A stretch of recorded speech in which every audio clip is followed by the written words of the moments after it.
मलबे से जिंदगी की तलाश का मिशन। लियारी में गिरी इमारत का मलबा हटाने का काम जारी। 7 खवातीन समेत 17 लाशें निकाली गईं। 9 ब्याहता जोड़े समेत मजीद 8 से 10 अफराद मलबे तले दबे होने का खदशा। रेस्क्यू काम के साथ मकामी लोग भी अपनी मदद आपके तहत इमदादी कामों में शरीक। डीसी साउथ का कहना है कि रेस्क्यू ऑपरेशन में मजीद 8 से 10 घंटे लगेंगे। मलबे से जिंदा निकाले गए 7 अफराद अस्पताल मुंतकिल किए। 3 जेरे इलाज, 4 को तिब्बी इमदाद के बाद डिस्चार्ज कर दिया गया। लवाहिकीन अपने प्यारों की जिंदगी के लिए दुआ गो।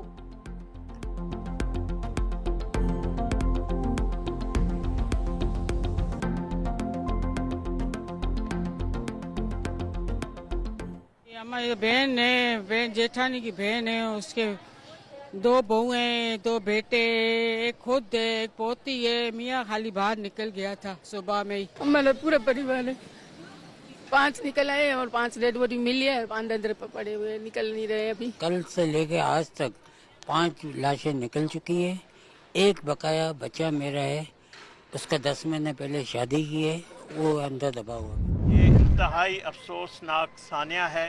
मासूम जो शहरी हैं वो जान बाहक हुए हैं, अभी भी फंसे हुए हैं। हमारी दुआ होगी कि जो जिस तरह रेस्क्यू के अमला काम कर रहा है वो जो भी महफूज निकले जो यहाँ पे लोग फंसे हुए हैं। सानिया पे हम कोई सियासत नहीं करना चाहते, मगर हुकूमतों की जिम्मेवारी होती है कि मुतबादल देना। हमारी हुकूमत, शहबाज साहब की हुकूमत भरपूर मावनत करेगी।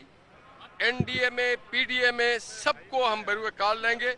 इनको इंशाल्लाह मुतबादिल जगह दी जाएगी। और इतना बड़ा शहर, इतना बड़ा मुल्क है, 150 फ्लैट मुहैया करना बहुत कोई मुश्किल काम नहीं है। सिंध हुकूमत की जिम्मेदारी है मुतासरीन को मुतबादिल जगह फराहम करे। वज़ीर मुमलिकत खेलदास कोहिस्तानी का मुतालिबा। नून लीग रहनुमा निहाल हाशमी के हमरा लियारी पहुँच गए। इमारत का मलबा हटाने के काम का जायजा लिया। मुतासरा खानदानों से मुलाकात की। हर मुमकिन ताउन की यकीन दहानी कराई। कहा हादसे के बाद पहली जिम्मेदारी सिंध हुकूमत पर आयद होती है। सूबाई हुकूमत मुतासरीन की दाद रसी करे।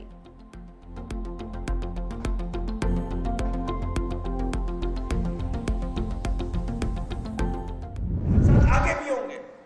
क्या पॉलिसी है हुकूमत की भाई, क्या पॉलिसी है? सिर्फ 4 अफसरात को जो है मुअत्तल करके कहानी बनने वाली नहीं है।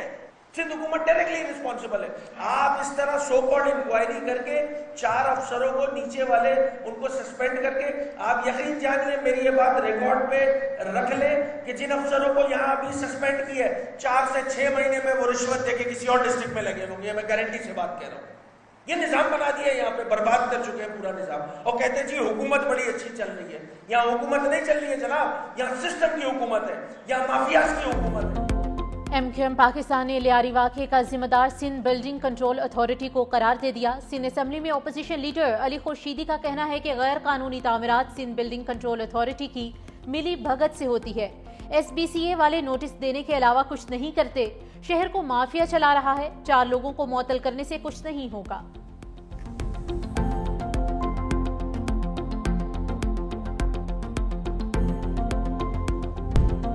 गवर्नर हाउस पेशावर में हुसैन सबका के उन्वान से उलमा कराम और मशाइखे अज़्ज़ाम कॉन्फ्रेंस। गवर्नर फैसल करीम कुंडी ने अपने खताब में कहा कि नवासे रसूल हजरत इमाम हुसैन की कुर्बानी दीन इस्लाम की सरबलंदी और हक की फतह है।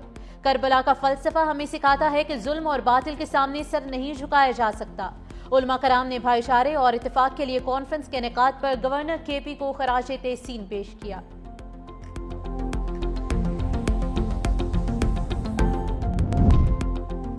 वज़ीर आज़म शहबाज शरीफ, तुर्क सदर रजब तैयब उर्दवान और आज़रबाईजान के सदर की एक साथ चहलकदमी। इक्तिसादी ताउन तंजीम के सरबराही इजलास के बाद तीनों रहनुमाओं के खुशगवार लम्हात की वीडियो जारी। सदर इल्हाम अलियूफ ने वज़ीर आज़म शहबाज शरीफ और तुर्क सदर को खाने-कंदी की तारीखी इमारतों के बारे में बताया। तीनों रहनुमाओं ने हाथ थाम कर पाकिस्तान, तुर्किया और आज़रबाईजान के दरमियान मिसाली बरादराना ताल्लुकात और यकजहती का इजहार किया। आज़रबाईजान के सदर खुद गाड़ी चलाकर वज़ीर आज़म को ज़ोहराने पर लेकर गए।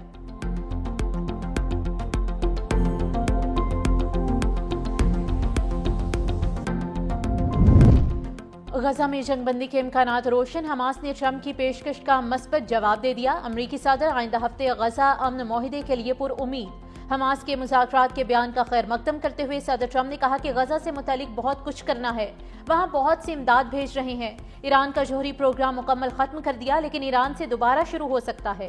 اسرائیلی وزیر اعظم کے ساتھ ایران سے متعلق بات کروں گا۔ دوسری جانب حماس نے غزہ جنگ بندی تجویز پر جواب ثالثوں کے حوالے کر دیا۔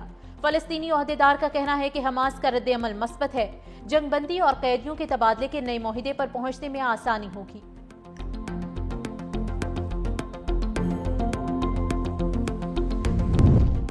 وزیر اعلیٰ خیبر پختونخوا علی امین گنڈاپور کا مخصوص نشستوں کے لیے عدالت سے رجوع کرنے کا اعلان۔ کہا، میں پی ٹی آئی کا کارکن ہوں، کاغذات نامزدگی میں خود کو آزاد نہیں لکھا۔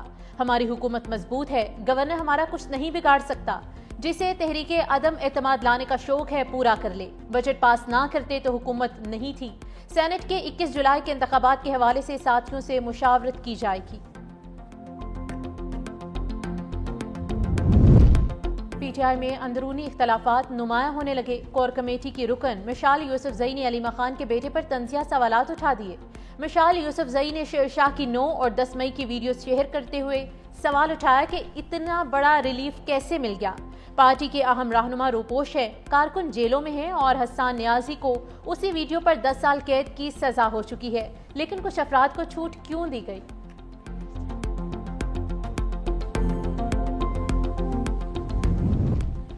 خیبر پختونخوا میں سینٹ الیکشن 21 جولائی کو ہوں گے۔ 7 جنرل، 2 خواتین اور 2 ٹیکنوکریٹ نشستوں پر انتخابات۔ ثانیہ نشتر کی سینٹ سے خالی کردہ نشست پر انتخابات کے لیے الیکشن شیڈیول جاری۔ کاغذات نامزدگی جمع کروانے کی تاریخ 10 اور 11 جولائی ہوگی۔ کاغذات نامزدگی کی جانچ پڑتال 16 جولائی اور پولنگ 31 جولائی کو شیڈیول۔ ساجد میر کی سینٹ سے خالی نشست پر الیکشن شیڈیول کا اجرا۔ ریٹرننگ آفیسر امیدواروں کی ریوائزڈ لسٹ 15 جولائی کو جاری کرے گا۔ کاغذات نامزدگی 16 جولائی تک واپس لیے جا سکیں گے۔ پولنگ 21 جولائی کو پنجاب اسمبلی میں ہوگی۔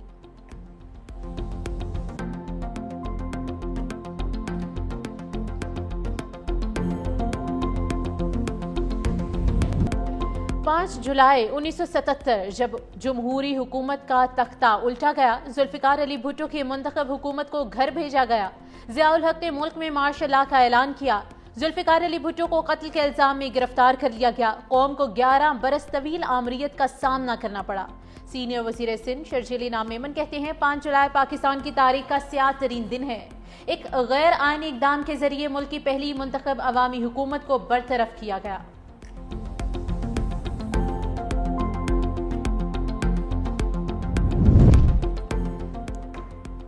کراچی ڈیولپمنٹ اتھارٹی میں مبینہ جعلی بھرتیوں کا انکشاف۔ اسکروٹنی کمیٹی نے 53 کیسز کی جانچ کے بعد 19 بھرتیاں مکمل طور پر جعلی قرار دے دی۔ رپورٹ پبلک اکاؤنٹس کمیٹی اور محکمہ بلدیات کو بھجوا دی۔ کے ڈی اے اسکروٹنی کمیٹی کی رپورٹ پر محکمہ بلدیات کی کارروائی کا انتظار۔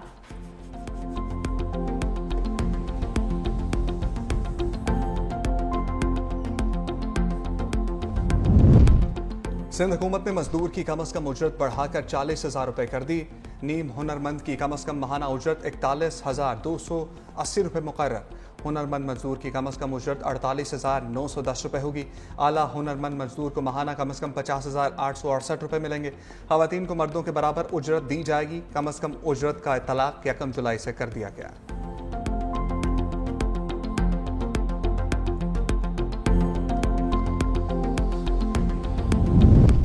پاک پتن کے ڈی ایچ کیو ہسپتال میں 20 بچوں کی اموات کا مقدمہ درج۔ بچوں کے لواحقین کی مدعیت میں درج مقدمے میں C E O health doctor Sohail, M S doctor Adnan, medical officer اور 3 لیب ٹیکنیشینز کو نامزد کیا گیا۔